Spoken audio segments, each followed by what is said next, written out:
அனைவருக்கும் வணக்கம். STM Tamil spare channel உங்களை அன்புடன் வரவேற்கிறது. தினம் ஒரு திருக்குறள் பகுதியில் இன்று நாம் காணப்போவது அதிகாரம் 65 சொல்வன்மை, குறள் எண் 644. திறன் அறிந்து சொல்லுக சொல்லை, அரணும் பொருளும் அதனின் ஊங்கு இல். இதன் விளக்கம்: சொல்லும் சொல்லை கேட்போர் தகுதியறிந்து சொல்லுக, அந்த சொல்லை விட மேம்பட்ட அரணும் பொருளும் இல்லை.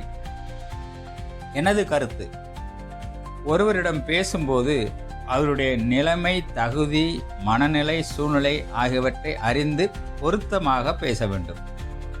அப்படி திறமையாக சொல்லப்படும் சொல்வன்மை வாழ்க்கையில் பெற விரும்பும் பொருளை விட உண்மை பொருள் வேறு ஒன்றும் இல்லை என்று திருவள்ளுவர் குறிப்பிடுகிறார்.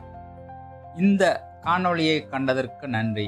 தினம் ஒரு திருக்குறள் பகுதி உங்களுக்கு பிடித்திருந்தால் எஸ்டிஎம் தமிழ் ஸ்பேர் சேனலை சப்ஸ்கிரைப் செய்யவும், லைக் செய்யவும், பெல் பட்டனை தேர்வு செய்யவும். மீண்டும் சந்திப்போம் அடுத்த குறளில். நன்றி, வணக்கம்.